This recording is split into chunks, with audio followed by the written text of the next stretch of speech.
The evening of the 14th of May 2018 began quietly on the Avenue, a residential street in Linthorpe, Middlesbrough.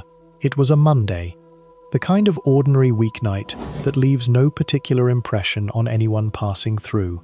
Just after 8 o'clock, a man called 999. His voice broke as he spoke. He said he had come home and found his wife on the floor. He cried. He begged. "Come on, baby. Wake up," he said into the phone. "Please, please."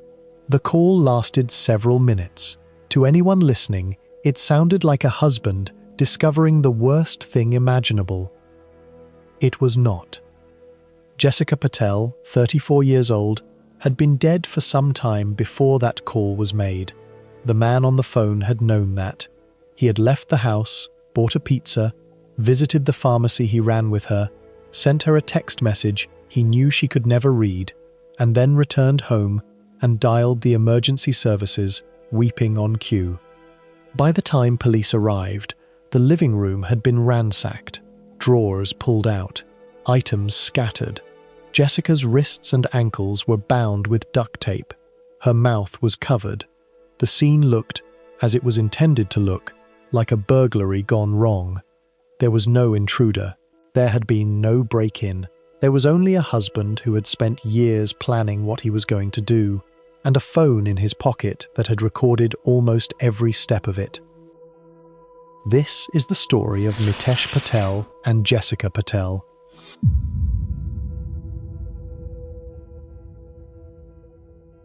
Now, if this is your first time here, I'm really glad you found this channel.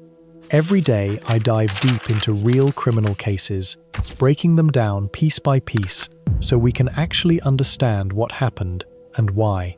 If that sounds like something you'd be into, go ahead and hit subscribe.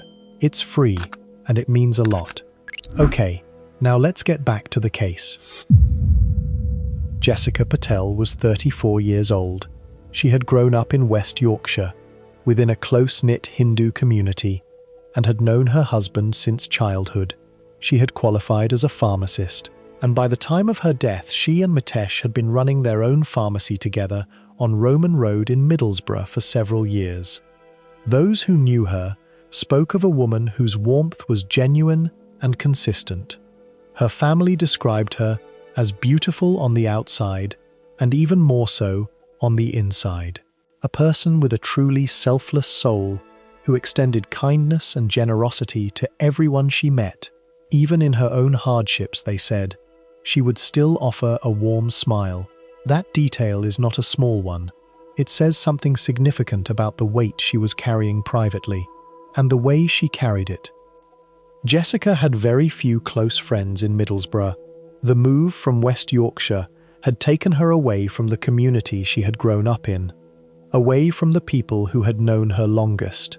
In an effort to build connections in the city, she had joined a local netball team. She was, by all accounts, trying to build a life in a place that had not been her choice to move to.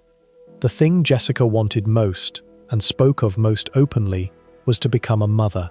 She had been trying to conceive for years. She had attended fertility clinics. She had visited her GP, who noted in 2016 that she was experiencing significant anxiety and pressure around her inability to conceive, and had referred her for cognitive therapy. What nobody at that surgery appears to have looked for was whether anything else was contributing to the distress of the woman sitting across from them. The subsequent domestic homicide review would later identify that as a missed opportunity. Jessica Patel was a daughter, a sister, a pharmacist, and a woman who had wanted nothing more complicated than a family of her own. She deserved the chance to have one. She did not get it. Offender biography and the relationship. Mitesh Patel was 37 years old. He and Jessica had known each other since childhood, both from the same Hindu community in West Yorkshire. They had studied together, built a professional life together, and married in 2009. To the outside world, they were a successful couple, educated, hard-working, running their own business. The kind of partnership that, from a distance, might have seemed settled and secure, The reality was something else entirely. Mitesh Patel was living a double life. He was, throughout his marriage to Jessica, in relationships with men. He used the dating app Grindr daily, including at work, scrolling through the app behind the pharmacy counter when his wife was not present. Colleagues were aware of it. It had become, in the words used at trial, the pharmacy's worst-kept secret. He was known on the app by the name Prince. Among the men he had met through Grindr was a doctor based in Sydney, Australia, named Amit Patel. Mitesh described him in private messages as his soulmate. A photograph found by police, hidden beneath the lining paper of a drawer in the couple's bedroom, showed Mitesh and Amit together under a waterfall. It had been taken in 2012, 3 years into his marriage to Jessica. In that same year, 2012, Jessica had found messages on Mitesh's phone that made his relationship with Amit clear. She told Mitesh's brother what she had found. A family meeting followed, but it did not resolve anything. The question of Mitesh's sexuality was not addressed directly. By the accounts of Jessica's own family, the meeting ended with the focus shifted onto her, and the matter was closed over rather than confronted. Not long after, Mitesh arranged for the couple to move from Halifax in West Yorkshire to Middlesbrough. Jessica's family believed this was deliberate, getting her away from the people she trusted, reducing her options, narrowing her world. The controlling behavior at home mirrored what colleagues occasionally witnessed at work. Mitesh would shout at Jessica in front of customers. He once threw a phone at her, injuring her leg. He told customers, as what he apparently considered a joke, that she was pregnant with twins. She was not. She was undergoing fertility treatment. Meanwhile, and this detail would emerge only after his arrest, he had been covertly taking medication to suppress his own fertility, ensuring she could not conceive. He had a plan, and Jessica Patel, who loved him and wanted a family with him, had no way of knowing what it was. Part 5. Escalation. By 2018, Mitesh Patel had been building toward a specific outcome for years. The Domestic Homicide Review, published after the trial, concluded that he had been planning Jessica's death for as long as 5 years before it happened. The evidence for this is not speculative. It sits in his search history, in his communications, and in the financial architecture he had constructed around their lives together. Jessica held a life insurance policy worth £2 million. Mitesh was the named beneficiary. His internet searches in the period before the 14th of May included the phrase, "I want to kill my wife." He had also watched instructional videos about how to apply fatal pressure to a person's neck. When confronted with this evidence during his trial, Mitesh told the jury that he and Jessica had watched those videos together. The jury did not believe him. His communications with Amit Patel had continued throughout the marriage. By 2018, the plan was specific. Mitesh would move to Australia. He and Amit would begin a life together. He had also, according to evidence presented at trial, intended to use the frozen embryos that he and Jessica had stored during fertility treatment to start a family with his partner in Sydney. Jessica's most private hopes, the children she had longed for throughout her adult life, had been incorporated into a future she was never meant to be part of. Jessica, for her part, was not entirely without awareness that something was wrong. She had told her younger sister that Mitesh had struck her in the car. She had spoken of feeling afraid. She had stopped, over time, raising concerns openly within the family, and instead appeared to those around her as increasingly withdrawn. Her family would later describe this not as acceptance, but as the kind of quiet retreat that happens when a person has learned that speaking up does not make things better. She visited her GP in April 2016, just over 2 years before her death, describing anxiety and difficulty conceiving. The Domestic Homicide Review later noted that no one at that appointment asked whether she was safe at home. It is one of several junctures in Jessica's story where a different question might have changed what followed. It did not change anything. The plan continued. Part 6. The crime. On the evening of Monday the 14th of May 2018, Jessica Patel was at home on the avenue in Linthorpe. CCTV cameras in the area captured her walking toward the house in the early part of the evening. That footage would become significant. It was among the last images of her alive. What happened inside the house was reconstructed by investigators from physical evidence, digital data, and the timeline that Mitesh's own devices recorded. Mitesh attacked his wife inside their home, using a Tesco bag for life, a reusable plastic shopping bag, to cut off her air. She died in the living room. The bag was later recovered by police. It was deformed from the force applied to it, and it carried Jessica's saliva. After she was dead, Mitesh staged the scene. He bound Jessica's wrists and ankles with duct tape and placed tape across her mouth. He pulled out drawers and scattered items around the room to suggest that a struggle had taken place during a forced entry. He retrieved the hard drive from the couple's home security camera system and concealed it inside a suitcase under the bed, believing this would remove footage that might work against him. The tape on the device, police would later determine, had been cut just minutes before they arrived. He then left the house. He walked to the Roman Road pharmacy, which he and Jessica had run together, establishing his presence there on camera. He sent a text message to Jessica's mobile phone asking about food for the evening. Knowing she was not alive to receive it, he went to a nearby pizza shop and made a purchase, ensuring he was captured on the shop's CCTV. He then returned to the avenue. Once back inside, he called 999 at approximately 8 o'clock in the evening. His voice was distressed. He said he had come home to find his wife on the floor. He described seeing signs of a break-in. He said he did not know whether she was alive or dead. He begged her to wake up. When officers arrived and began their examination of the house, the scene looked, as it had been arranged to look, consistent with a violent intrusion, but several things did not fit.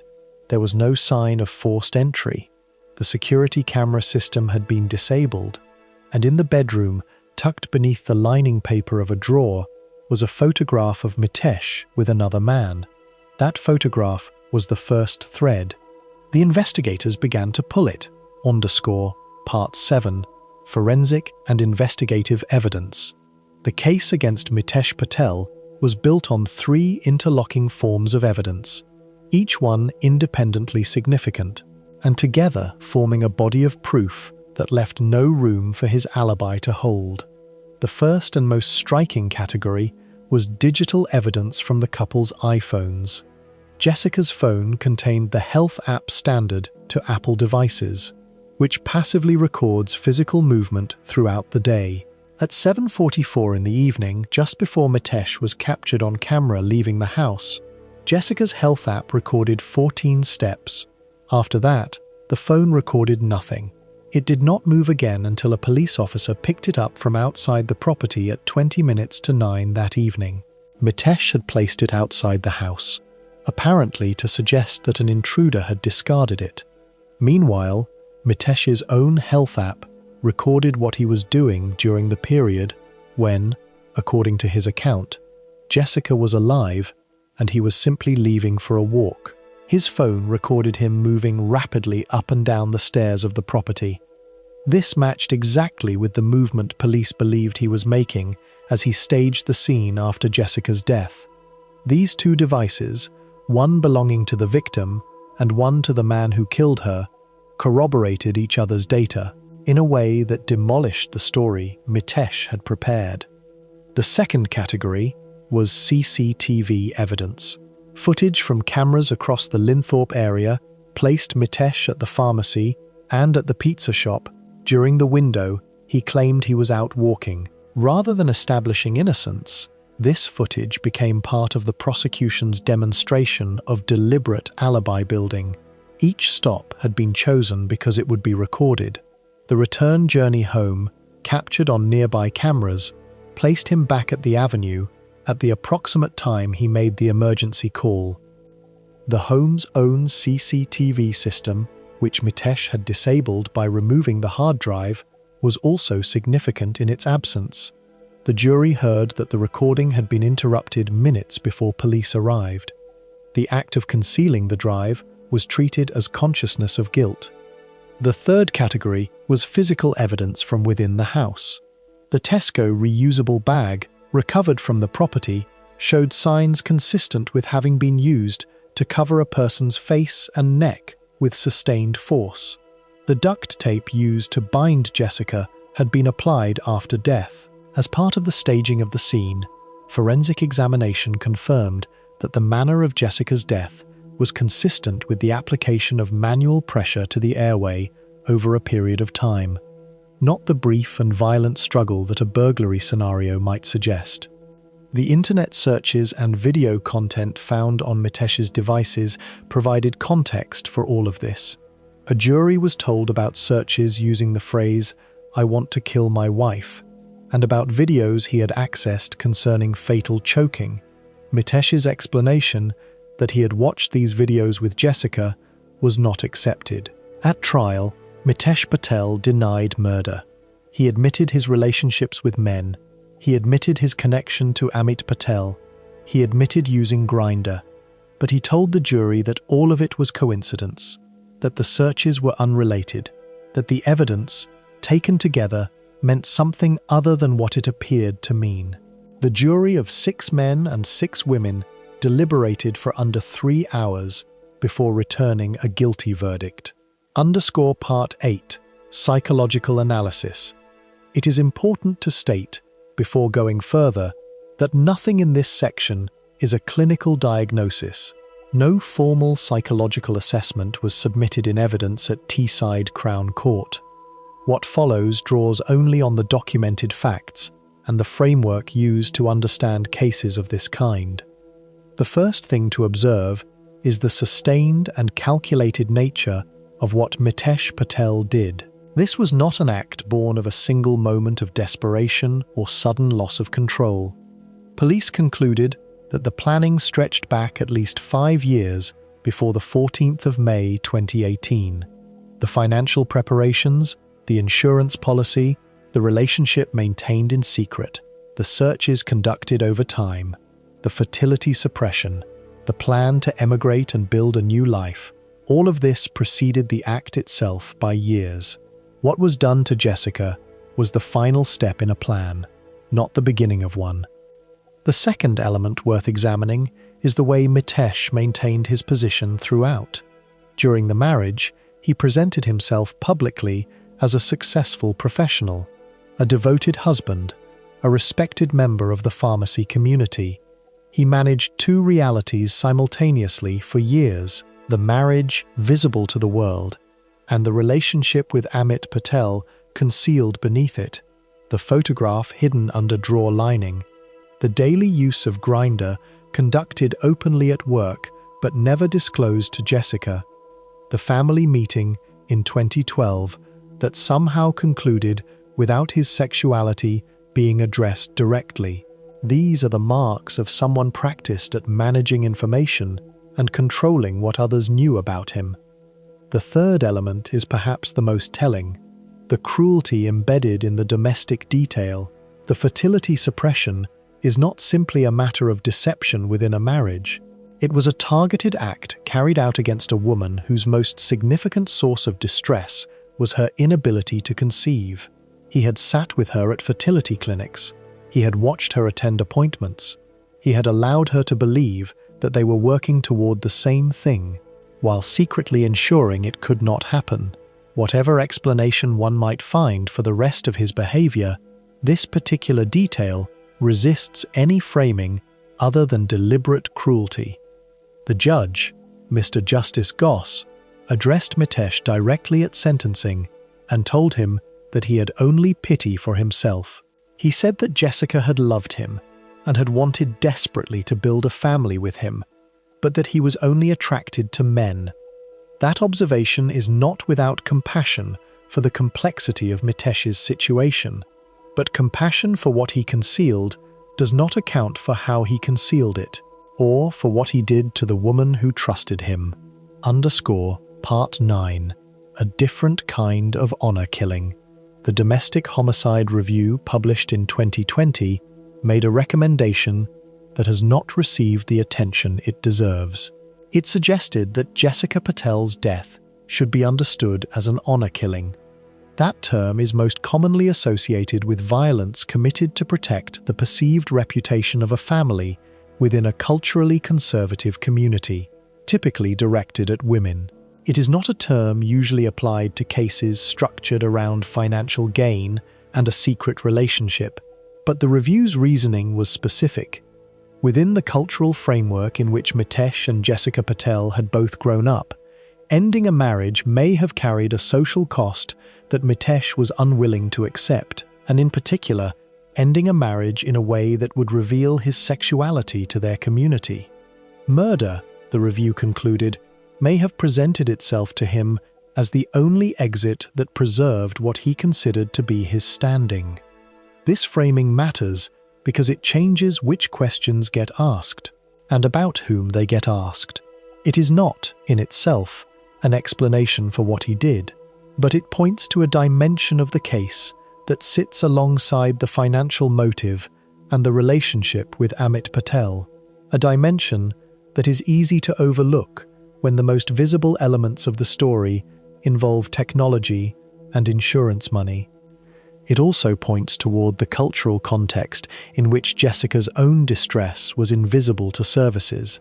The Domestic Homicide Review found that Jessica was not well known to agencies in Middlesbrough during her 9 years of marriage. Her GP appointment in 2016, in which she described anxiety and fertility-related pressure, was identified as a missed opportunity to ask whether she was safe at home. The review noted that messages about recognizing domestic abuse had not penetrated all communities equally, and made specific recommendations about training, information sharing, and support for what it called diverse communities.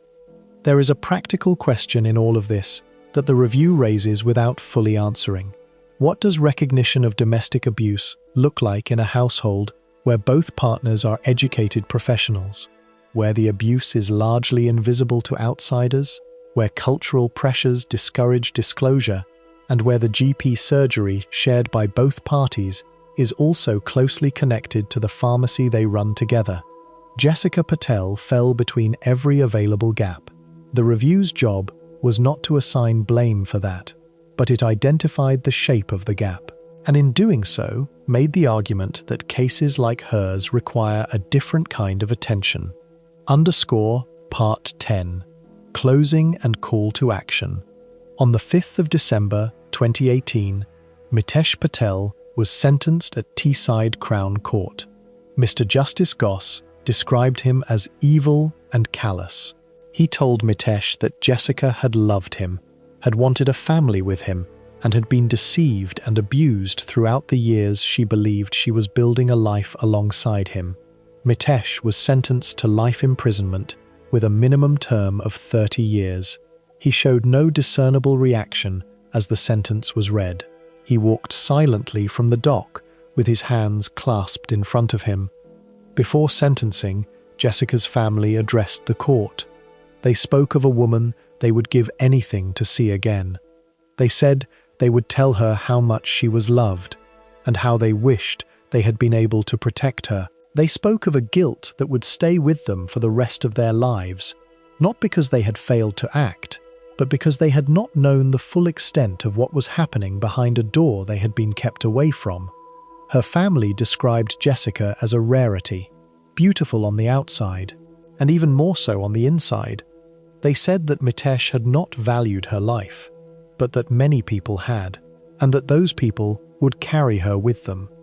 DCI Matt Murphy-King of Cleveland Police, who led the investigation, spoke after the verdict about what the digital evidence had made possible. He said that Mitesh had gone to the extreme of staging the scene in an effort to mislead investigators, but that the evidence, including the data from 2 mobile phones, had categorically proved that story to be a lie. He said that even when faced with overwhelming evidence, Mitesh had chosen not to admit his guilt and had instead put Jessica's family through the entire trial. Jessica Patel had wanted to be a mother. She had attended clinics, taken appointments, kept hoping. She did not know that the man sitting beside her in those waiting rooms had ensured it would never happen. She did not know about the plan, the insurance policy, the photograph hidden in the drawer, the soulmate in Sydney, or the future being built without her. What she knew was that she was trying, and that she loved her husband, and that one day she hoped things might be different. She was 34 years old. She deserved more time to find out. If this case has raised questions for you about the warning signs of coercive and controlling behavior, or how to seek support, organizations including Women's Aid and the National Domestic Abuse Helpline are available around the clock. Links are in the description below. If you found this video valuable, please consider subscribing and sharing it with someone who might need to hear it. It helps us keep covering stories like this with the care they deserve. Leave a case suggestion in the comments. We read everyone. Thank you for watching.